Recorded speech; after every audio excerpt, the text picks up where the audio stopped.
आयसीशी संबंध असल्याच्या संशयातून नासिरबेन चाऊ शाहिद खान नंतर आणखी एका तरुणाला काल परभणीतून अटक करण्यात आली।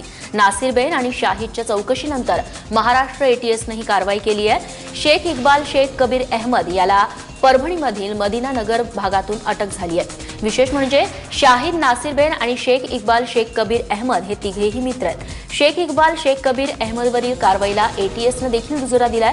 दरम्यान एटीएसने केलेल्या कारवाईवर नातेवाईकांनी नाराजी व्यक्त केली आहे। शक के बुनियाद पे लेके जा रहे नासिर खान, उसके दोस्त के इस पे लेके जा रहे। पूछताछ के लिए दो बार बुलाए और आज भी सुबह उसको 1-1.5 घंटा बात करें। फिर वो लोग घर में आए, चेकिंग करे और ना किसी पड़ोसी को कुछ बोले, ना आजू बाजू वाले को कुछ बोले, फिर उसे लेके गए।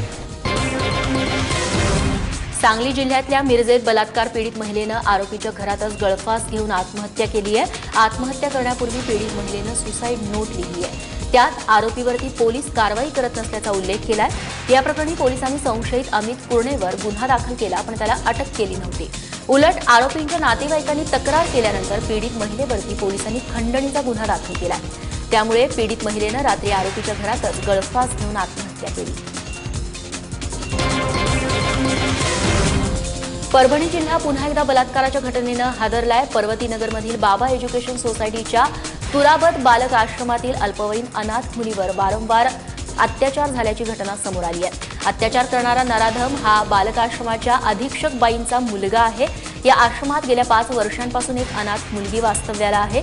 वर्षभर या मुलीवरती 22 वर्षीय तौशिफ या नराधमानं अत्याचार केल्याचं समोर आलंय। दरम्यान पोलिसांनी आरोपीला ताब्यात घेतलं आणि पुढचा तपास सुरू आहे। नगरमध्ये मायलेकींमध्ये क्षुल्लक कारणावरून वाद झाला आणि या वादात आईनं तरुण मुलीची हत्या केली आहे। बोल्हेगाव परिसरामध्ये कौटुंबिक कारणातून मायलेकींमध्ये वाद झाला। दुपारी वडील आणि भाऊ घरी नव्हते। यावेळी मायलेकींमध्ये कडाक्याचं भांडण झालं। संतापाच्या भरात आई उषा कोतेनं मुलगी मोनिकाच्या डोक्यात पाटा घातला। मोनिका गंभीर जखमी झाल्यानं तिचा मृत्यू झाला।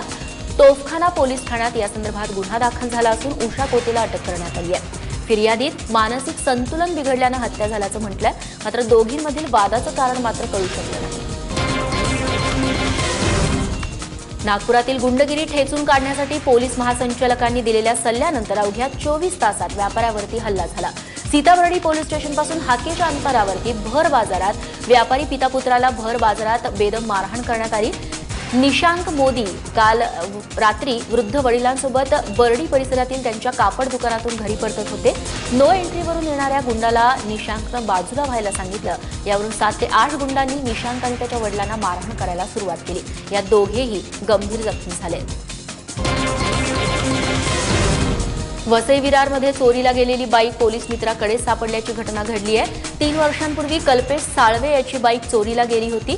नीलम पंजाब हॉटेल समोर पोलीस मित्र असलेल्या विक्रमनं बाईक पार्क केली होती। कल्पेशनं ती बाईक ओळखली आणि विक्रमला पकडण्यासाठी तो गेला। त्यावेळी ही बाईक पोलीस उपनिरीक्षक दिलीप लांडगे यांनीच विक्रमला वापरायला दिल्याचं समोर आलं। पोलिसांनी बाईक ताब्यात घेतली असून या संदर्भात पोलीस अधीक्षकांनी खातेनिहाय चौकशीचे आदेश दिले।